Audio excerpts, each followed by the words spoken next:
What's up, everybody? It's Rox, and I'm coming to you today with a review for Love and Hip Hop New York Season 4, Episode 9. It's either 8, 9, or 10. It will have been on the screen. You guys, I really don't know what I am supposed to do, okay, between Real Housewives of Atlanta and Love and Hip Hop New York this week. I feel like I am grasping at straws trying to give you guys an entertaining review. It's just these shows, I don't know, they ain't really been all that entertaining, nothing really to talk about. The show is getting redundant to me. It's a little bit unbelievable, the acting is not even all that good, and I'm getting tired of the show.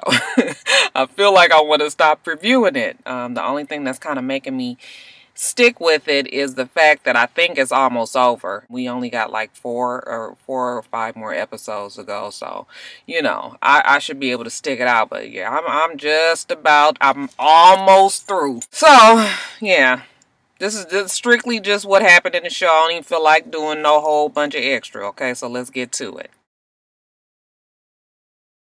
Tahiry and Joe, to me, they are the first unbelievable storyline. It's just too I don't even really know what the word is. They're just too, what is it? He's too gaga over her and she's just too over it. Like, I don't really think that I believe any of whatever they got going on. I really have a hard time believing that Joe thinks that Tahiry is supposed to believe that even though he had a chick over at the apartment and the chick was in the bed and smeared all her fucking makeup all over the bed, that nothing happened.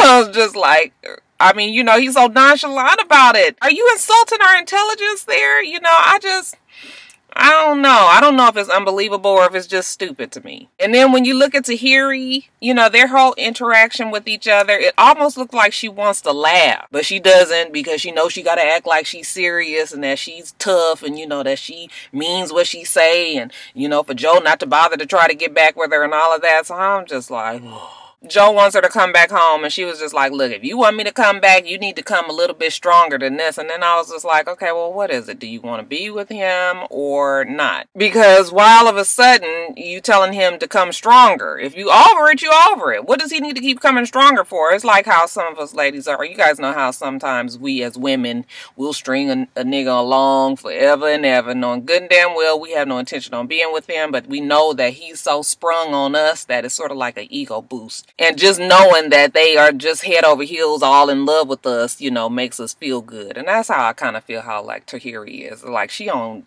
plan on being with Joe. And I think Joe kind of knows it. He just kind of going along with the storyline for the show, so whatever. Then we have Yandy, who is over the moon happy that Mendice's finally got approved for a bail hearing. Okay, so what does Yandy do to celebrate her happy mood? She goes and talks with Jay De Niro. You guys remember Jay De Niro? She's the up-and-coming rapper who sounds like shit. I was just like, girl, you might as well try Plan B. She's in the studio, and, you know, Yandy goes down there because she wants to commiserate again with the other girl who has a jailbird as a boyfriend. So Yandy's all excited. You know, she walks in. Girl, guess what? My man finally got approved for a hearing, okay? It's all good. We moving in the right direction, right? Jay De Niro was like, girl, honey, let me school you on the niggatry. This is not really nothing. Just because they approved the bail hearing doesn't mean that it's going to happen. They're going to push that shit off further and further and further. You still going to be in the same place waiting on a date. I wouldn't be celebrating too much if I were you. So, you know, this kind of blows a hole in Yandy's happiness, okay? Just kind of shoots it out the water. Because Yandy, as far as she was concerned, her man was about to post bail and come and blow the back out, remember? So Yandy was just like, God, I can't take it. It's like too much for everybody. And the girl's like, honey, they don't really care about how it affects the family. And I was like, yeah, they don't give a fuck about how it affects the family. Why do they care that you was with somebody who was a fucking criminal, who was doing shit knowingly that was illegal? They don't give a damn if your family is all out of sorts because, you know, because your man ain't made it back home yet. Like, Oh, y'all, they got the game all twisted. So, you know, Yandy is all in the dumps again because she is taking off work so she can, you know, concentrate totally on this. And old girl was just like, listen, if I was you, I would take my ass back to work, okay? Because at this point, you need to stay busy, okay? And keep your mind occupied. Nothing is fixing to happen right now. And if you knew what I knew, you would take your ass back to work because you need to be getting paid. Ain't no telling what you gonna have to spend on this nigga in these next few months as we wait on this bail hearing. First off, let me give a shout out to one of my viewers. I really wish I'd remembered what the viewer's name was, but in a couple of my videos back for Love and Hip Hop New York, they was able to give me the whole blow-by-blow, play-by-play what was going to happen with this whole love triangle with Erica, Sin, and Rich Dollars. And damn it if it ain't really happening. Erica loves Sin because Sin gives Erica all that Erica needs. Yet and still, Erica still seems to be burning some sort of flame for Rich Dollars. Erica feels like she needs to be very truthful with Sin, you know, because they getting serious. They in love, you know, they exchanging jewelry and shit hidden in the titty. She tells her that she signed a contract with Rich Dollars and that they're gonna be working together. And, you know, Sin ain't too happy about that. She was just like, I trust you, I just don't trust him. Okay, so if you working with him and he begins to cross the line, you better stop it or I will. And I was like, all right, Sin, don't let that newfound sexual orientation get your ass fucked up, okay? I don't know what it is with these women think they ought to be tussling with no man. I don't give a fuck if you gay or straight. Don't be fucking tussling with no damn man. Seems like Sin should be worried about Erica because Erica is the one who can't seem to figure out who she wants to be with. She goes to the studio because, you know, Rich Dollars got a surprise for her. He got some old basic ass song that she swears is going to be a radio and club banger. I was just like, Lord. And she is so grateful that, you know, Rich Dollars is finally stepping up to the plate and taking care of her and doing things for her again, that she jumps in his lap and kisses him, tongue kisses him or whatever. So I was just like, okay, now what about Sin? You was just talking about how much you love Sin 15 minutes ago. So all of a sudden she confused, y'all. She don't really know what to make of this. She goes back and talks to Rich Dollars a couple of days later and wants to know, you know, exactly where they stand in their relationship. And Rich is just like, look, you got a girlfriend. Like, how you even thinking that we gonna be trying to do anything on this end when you already got something on your end? So yeah, there ain't nothing really fixing to happen right now. I'm not making no commitments. I'm not making no promises. I'm not doing none of that. I get the feeling that Erica wants Rich Dollars back a little bit more than Rich Dollars wants Erica back. I think, you know, he kind of, you know, she's a cute girl and she's got big ass titties and she's, you know, exciting and, you know, feisty and all of that. But I don't really get the feeling that he's all feeling the love like she is. She still don't really know what to make of their relationship. She goes and talks to one of her friends, her guy friends, and he was just like, look, you need to make a decision on what you want, okay? Because you stringing old girl Sin along. You already said how much you like her, and, you know, she's just like, I know, she really does give me everything I need. She's a good person for me. She's this, she's that. And he was just like, but then at the same time, like, if Rich Dollars was like to, you know, get in line and come back and be like, okay, I want to do this, you would probably drop her, right? And she, you know, she's looking all perplexed and don't know what to say and what to do. And I'm just like, okay. So I guess now we are 100% in this triangle. Erica does not know what she wants to do with Rich Dollars or Sin. I was just like, ugh.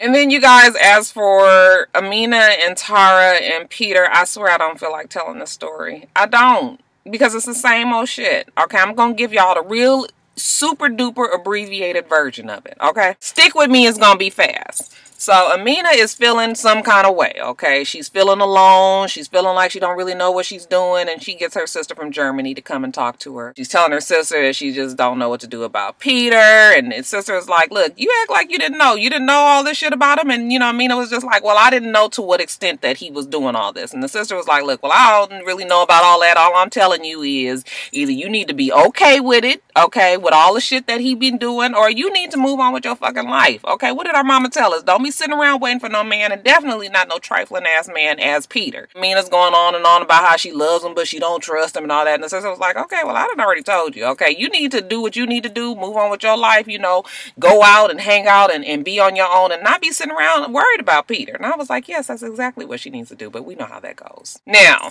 what's annoying with Tara is the fact that Tara has to go back all the time and tell, you know, all her friends exactly what she did when she got with Peter. You know, she's likes the audience, obviously. Now, Tara is well-spoken, and I think that blinded a lot of us before because we thought because she spoke so well that she had some fucking sense. But you know what? Tara is really not the smartest either. You can call it being helpless in love or whatever the fuck you want to call it, but I'm just like, girl, if you just gonna do it, don't keep going back telling everybody. That shit is annoying. So the shit just kind of makes her look foolish, okay? It does not help her cause, okay? She goes and meets with K. Michelle and tells her what happened at the basketball courts. And, you know, K. Michelle was like, well, you guys all need to sit down and talk, okay? It looks like, you know, everybody's getting signals mixed up here. Maybe everybody needs to be in the same room under the same roof so you guys can all compare notes and make sure that everybody's getting the truth. So, you know, you might have to fight, you know, make sure your shit is ready, hair pulled up, Vaseline, Timberlands, although she ain't got to do none of that shit with Amina because, honey, Amina is not fixing to crush a fucking grape, okay? So, Peter and Amina are at the studio, okay? They listen to a song called The Pankies, okay? You guys, that's really the name of the song. Tara takes K. Michelle's advice and she shows up at the studio, okay? So y'all know how this shit is fixing to go. We get the big confrontation because as Tara said that all of Peter's true colors need to come out. We go through the whole song and dance. Amina says to Tara, I don't know why you didn't know that you lost him already. Tara tells her, look, he's not even faithful to you. Amina says, well, how do you know that he's not faithful to me? And Tara says, because I just sat on his dick last Tuesday. As a matter of fact, I sit on his dick anytime I want to. Amina starts crying. Why are you? Is this the truth? Did this really happen? Or is she telling me the truth? Did this really happen? And I was just like, now, why the fuck don't you know that this shit happened already? Didn't Yandy just tell them at the goddamn club? See, y'all, this is what I'm telling you. The bitches didn't. I mean, people is all but taking you to the room and showing them fucking in the bedroom, and you still don't know what the hell is going on.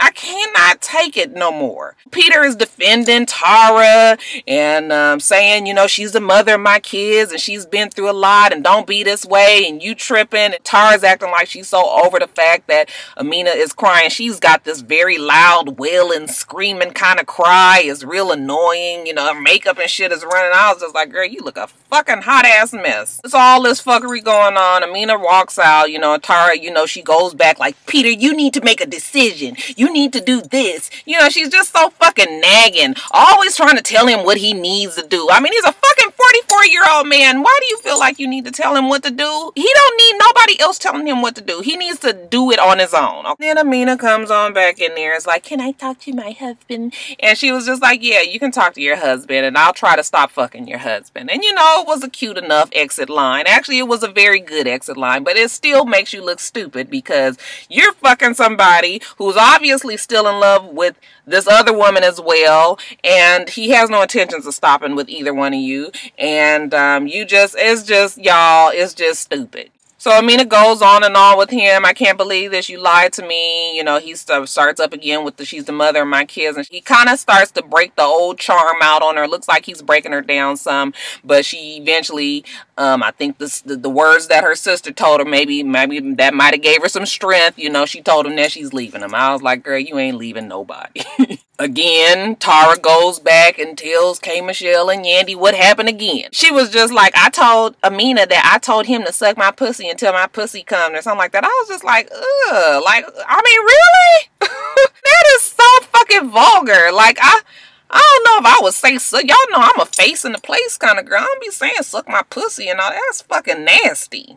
Anyway, I think K. Michelle was over it at that point. She was just like, well, why are you going through all this? If you know that after we finish drinking tonight that you're going to go fuck him tonight, like, I mean, what is the point? And I was so glad that K. Michelle called her on the carpet because it's so obvious. Like, girl, you doing all this high stepping and grandstanding and showboating and everything, and you ain't got no intention to stop fucking this man. Thank God K. Michelle got sense enough to see it. So that was funny to me that she called Tara on it, even though Tara still didn't want to admit that it was the truth. And then that's it, y'all. Peter can't, you know, everybody stop talking to Peter. Peter's just out on the street, okay? He got to be intercepting bitches on the streets now because nobody's answering his calls. You know, he ain't got windows to crawl into or nothing. Amina's still sticking firm to what she said. You know, she was like, look, motherfucker, if you want it to work out, okay, you need to wear the goddamn ring. Okay, you need to go pick up the fucking kids and leave the house. I don't give a fuck that that's your mother of your children. You don't have to be there. You need to stop fucking around with her. You need to do this, that, and the other. Okay, you know. Whatever, okay, and he gives her flowers, she throws them away, and she, you know, she makes a stand. I guess this is her stand that she is not going back to Peter. So, whatever, you guys. I'm for real, y'all, I'm over it. All right, you guys, so that's it. I'm sorry. I hope that top of the blogs later on in the week is going to be better than these last two videos, because it's just really been nothing to do and I ain't even had the energy to make it exciting. I was going to do a year-end video where I just kind of do my shout outs. I'm not going to do it because I don't feel like it, but I am going to do a shout out video in the next couple of videos, just, you know, talking about some of the other YouTubers. I do want to say Happy New Year's to all of you out there who are watching the video. I don't know what you may be doing tonight, tomorrow, but whatever you do, please be safe. Y'all know that drinking and driving is not the way to go. Okay, let's not bring 2014 in behind a damn jail cell or in a hospital or dead. Who wants to wake up dead? I'll be safe. I am not doing anything. I never really do anything on New Year's Eve. I'm going to be cooking my annual chitlins, greens, black eyed peas, and cornbread for good luck. And look, I don't need no new nigga comments down there telling me how bad chitlins are for you. I already know what the fuck a chitlin is. I've been eating them for fucking 43 years. Okay, so yeah, spare me with the comments. That is what I'll be eating, but I was just letting you guys know. I want you guys to rate, comment, and subscribe to the channel. I'm itsrox. The channel is for itsrox, and everything else I do will be in the bottom bar. All right. So I hope that you guys have a wonderful, wonderful rest of your day, and I plan on doing the same. Happy New Year's, everybody. Until next time, Roxstars. Bye.